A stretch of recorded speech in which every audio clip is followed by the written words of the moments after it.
सोचिए, दुनिया की राजनीति कैसे पलटी मारती है। जिस ट्रंप को अक्सर इजराइल का सबसे बड़ा समर्थक कहा जाता था, वही अब नेतन्याहू को कटघरे में खड़ा कर रहे हैं। दोहा में हमास नेताओं पर हुए इजरायली हमले ने हालात बिगाड़ दिए और इसी वजह से अमेरिकी राष्ट्रपति डोनाल्ड ट्रंप ने पीएम नेतन्याहू से पहले तो औपचारिक माफी मंगवाई और उसके बाद एक धमाकेदार चेतावनी भी दे डाली। ट्रंप ने कतर की सुरक्षा की गारंटी देने वाला एक कार्यकारी आदेश साइन कर दिया है। इसमें साफ कहा गया है कि अगर किसी भी देश ने दोहा की जमीन या उसके अहम ढांचों पर हमला किया तो अमेरिका इसे अपनी शांति और सुरक्षा पर सीधा खतरा मानेगा और जरूरत पड़ने पर सैन्य कार्रवाई भी करेगा। व्हाइट हाउस में नेतन्याहू से मुलाकात के तुरंत बाद आए इस आदेश को इजराइल के लिए सीधी और बड़ी चेतावनी माना जा रहा है। इस ऑर्डर में ये भरोसा दिलाया गया कि अमेरिका कतर के क्षेत्र, संप्रभुता और महत्वपूर्ण बुनियादी ढांचे पर किसी भी सशस्त्र हमले को अमेरिका की शांति और सुरक्षा के लिए खतरा माना जाएगा।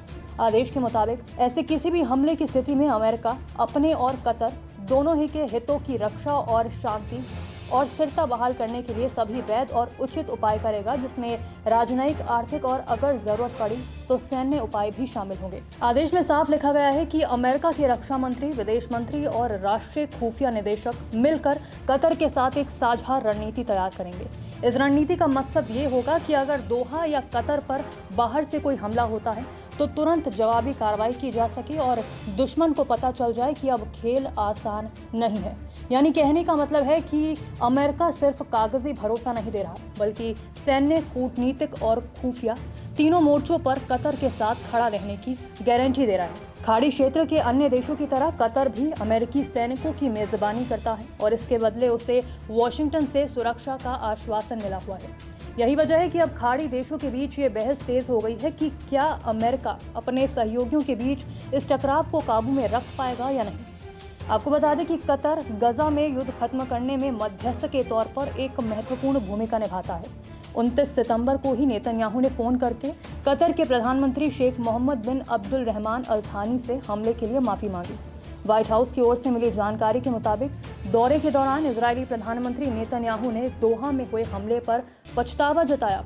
हालांकि अमेरिकी राष्ट्रपति ट्रंप का ताज़ा फैसला और सुरक्षा गारंटी वाले आदेश पर कतर सरकार की तरफ से अभी तक कोई आधिकारिक प्रतिक्रिया सामने नहीं आई है। ये चुप्पी कई मायनों में अहम मानी जा रही है, क्योंकि हालात जिस दिशा में बढ़ रहे हैं उसमें कतर का अगला कदम पूरे खाड़ी क्षेत्र की राजनीति पर असर डाल सकता है। इस पर आपका क्या कहना है, कमेंट कर जरूर बताएं।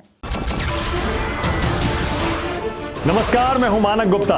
अगर आपको हमारा ये वीडियो पसंद आया हो तो इसे लाइक और शेयर जरूर करें और हाँ, हमें सब्सक्राइब और फॉलो करना ना भूलें ताकि आप देश और दुनिया की कोई खबर मिस ना करें। तो जुड़े रहिए हमारे साथ और देखते रहिए न्यूज़ 24।